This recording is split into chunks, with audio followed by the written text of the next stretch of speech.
बंजारन बहू। कमला एक बहुत स्वार्थी महिला है। उसने पैसों के लिए एक ऐसे इंसान से शादी की जो पहले से शादीशुदा और एक बच्चे का पिता भी था। कमला के पति को मरे हुए एक अरसा बीत गया है। अब वो अपने सौतेले बेटे वैभव के साथ रहती है।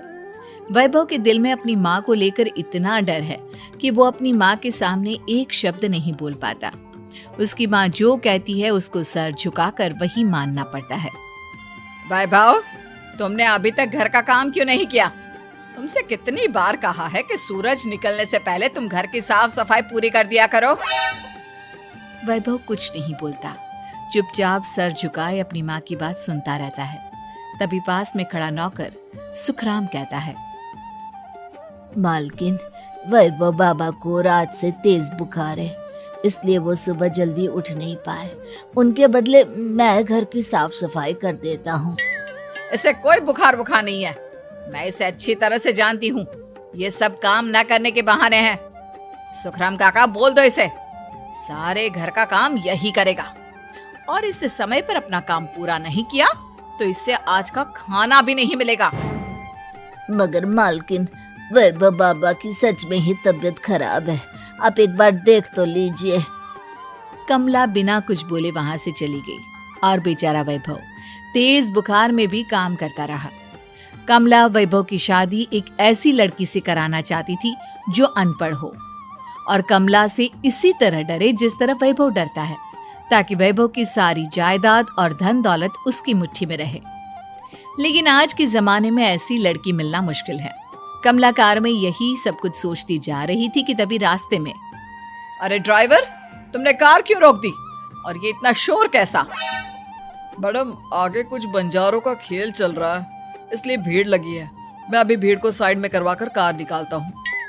ड्राइवर भीड़ को साइड करके कार निकालने की कोशिश करने लगा कि तभी कमला की नजर रस्सी पर चल रही एक फुलवा नाम की बंजारन पर पड़ी। क्यों ना मैं इस बंजारन की शादी वैभव से करा दूं? ये तो अनपढ़ लग रही है, मेरे पैरों तले दबकर भी रहेगी। मुझे अभी इसके माँ बाप से बात करनी होगी। ये सोचकर कमला ने उन बंजारों से बात की और उन्हें शाम को अपने घर बुलाया। फुलवा के माता पिता वहां उसे लेकर आ गए। उन्होंने इतना आलीशान घर पहले कभी नहीं देखा था। अच्छा हुआ आप लोग आ गए। देखिए, मुझे घुमा फिरा कर बात करने की आदत नहीं है, इसलिए सीधे सीधे मुद्दे पर आती हूँ। मुझे आपकी बेटी बहुत पसंद है। मैं अपने इकलौते बेटे की शादी आपकी बेटी फुलवा से कराना चाहती हूँ। इसके बदले में आप जो चाहो वो ले सकती है। तभी फुलवा की माँ कहती है, ये क्या कह रही है मैम साहब? कहीं आप हमारी गरीबी का मजाक तो नहीं उड़ा रही ना? आप मेरे बेटे से मिल लो। अगर आपको मेरा बेटा पसंद आता है तो मैं कल से ही शादी की तैयारी शुरू कर दूंगी। सुखराम, वैभव को लेकर आओ। फुलवा अपनी माँ के कान में फुसफुसाती है, माँ, कहीं इस मेम साहब का छोरा पागल तो ना है? फुलवा अपनी माँ से बात कर रही होती है कि वैभव वहां आता है।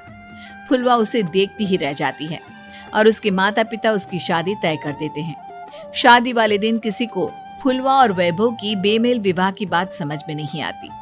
फिर भी एक औरत कमला से पूछ ही लेती है, कमला जी, आपने अपने इकलौते बेटे की शादी देहाती गवार से क्यों करा दी?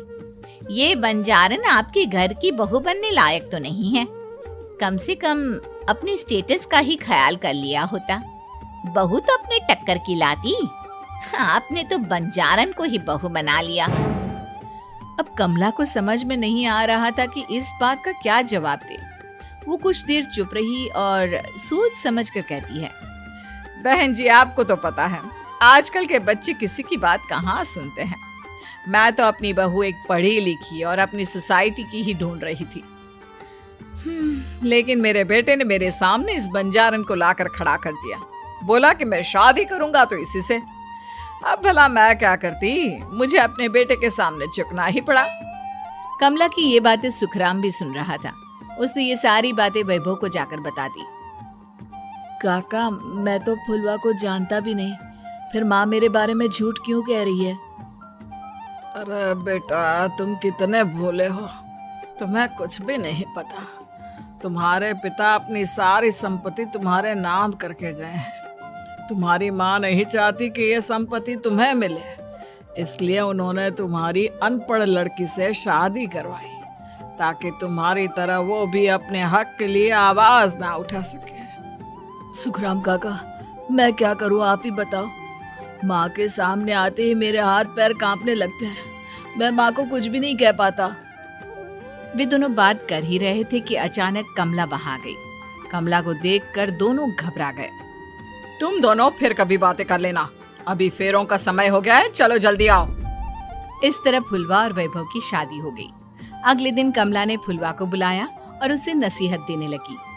देख बंजारन, तुझे मैंने अपनी बहू बना तो लिया है, लेकिन तुझे इस घर में आँख कान मुंह बंद करके रहना होगा। घर का काम कर और अपने पति से मतलब रख, समझी? कमला का ऐसा रवैया फुलवा को बिल्कुल समझ में नहीं आया।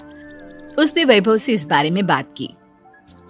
सुनिए ना, माँ जी ने जिस तरह मुझसे बात की मुझे अच्छा नहीं लगा।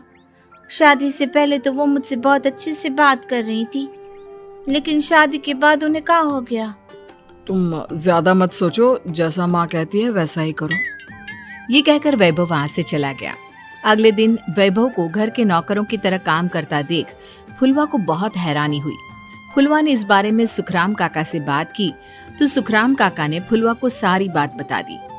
अब फुलवा को समझ में आ गया कि उसकी सास ने एक बंजारन को बहू क्यों बनाया। एक दिन वैभव घर का काम कर रहा था, तभी उससे कांच की प्लेट टूट गई। किसने गिराई ये कांच की प्लेट? वैभव को वहां खड़ा देख कमला ने छड़ी से उसे मारना शुरू कर दिया। उसके पैर में कांच चुभ गया और खून बहने लगा, लेकिन फिर भी कमला उसे मारे जा रही थी। ये देखकर फुलवा ने कमला के हाथ से छड़ी छीन ली और तोड़कर फेंक दी। बंजारन, तेरी इतनी हिम्मत, तूने मेरे हाथ से छड़ी छीनी? कमला फुलवा को थप्पड़ मारने ही वाली थी कि फुलवा उसका हाथ पकड़ लेती है। ओ सस माँ, मैंने मॉम की गुड़िया ना समझ लियो। बंजारन हो बंजारन, ईंट का जवाब पत्थर से देना जानती हूँ। आज के बाद मेरे या वैभव जी के ऊपर हाथ उठाने की सोचियो भी ना, समझी ससु माँ? ये कहकर फुलवा वैभव को लेकर वहां से चली गई। उसने वैभव के पैर पर पट्टी बांधी, उसके आंसू पोंछे। वैभव ने पहली बार किसी के दिल में अपने लिए इतना प्यार महसूस किया। अब फुलवा वैभव का हर काम में हाथ बटाती, उसका बहुत ख्याल रखती। इस तरह दोनों बहुत ज्यादा नजदीक आ गए। वहीं दूसरी ओर कमला सारी जायदाद अपने नाम करने की साजिश करने लगी। और एक दिन, वैभव, जल्दी बाहर आओ। कमला की आवाज सुनकर वैभव और फुलवा अपने कमरे से बाहर आ गए। जी माँ, आपने बुलाया? ये ले, इन कागजों पर साइन कर दे। वैभव कागजों पर साइन करने ही वाला था कि फुलवा वैभव के हाथ से पेन छीनकर कहती है, ना वैभव जी, आप इस पर हस्ताक्षर नहीं करेंगे। आओ बंजारन, मैं तुझसे बात नहीं कर रही। ये बात मेरे और मेरे बेटे के बीच की है। चुपचाप पेन दे दे, नहीं तो तेरी खाल उधेड़ लूंगी। सस माँ, बंजारन की खाल इतनी भी ढीली ना होवे कि कोई भी उधेड़ लेवे। जो यकीन ना आता हो तो देख ले उतार के। और हाँ, बंजारन जरूर हूँ पर अनपढ़ ना हूँ। मन्ने भी पता है कि किसी भी कागज पर साइन करने से पहले उसे अच्छी तरह पढ़ लेवे हैं। पेन देती है या नहीं? ये कहकर कमला फुलवा को मारने आई तो फुलवा ने कमला को धक्का दे दिया और वो नीचे गिर गई। कमला डरकर वहां से भाग गई। अब फुलवा ने वो कागज उठाए और वैभव के साथ सीधा वकील के पास चली गई। वकील ने वो कागज देखे और फुलवा को बताया, वैभव के पिता की सारी जायदाद और संपत्ति वैभव के नाम है, लेकिन वैभव की सौतेली माँ इस संपत्ति को अपने नाम कराना चाहती है, इसलिए इन कागजों पर वो साइन करा रही थी। तो अब हमें क्या करना चाहिए वकील साहब? वकील ने फुलवा और वैभव को सब कुछ अच्छी तरह से समझा दिया।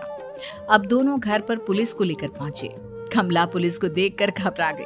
पुलिस ने कहा, आपके नाम की कंप्लेंट हुई है, आपको हमारे साथ थाने चलना होगा। कंप्लेंट? कैसे कंप्लेंट? आप अपने सौतेले बेटे पर बहुत अत्याचार करती हो, धोखे से सारी जायदाद अपने नाम करा रही थी। अब नहीं इंस्पेक्टर साहब, जरूर ये मेरी बहू की कोई साजिश है, इसने गलत कंप्लेंट की है। मैडम, शिकायत आपकी बहू ने नहीं बल्कि आपके बेटे वैभव ने की है। कमला वैभव का नाम सुनकर दंग रह गई। जिस बेटे ने कभी उसके सामने सर नहीं उठाया था, आज वही बेटा उसके सामने पुलिस को लिए आया है। वैभव, तुम्हारी इतनी हिम्मत कि तुम पुलिस को ले आए? हाँ माँ, मैं लाया हूँ पुलिस को, और मेरे अंदर इतनी हिम्मत कभी ना आती अगर फुलवा मेरा साथ ना देती। आपने बंजारन बहू को लाकर अपने ही पैर पर कुल्हाड़ी मारी है माँ। मैडम, अब की बात खत्म हो गई हो तो चलो हमारे साथ।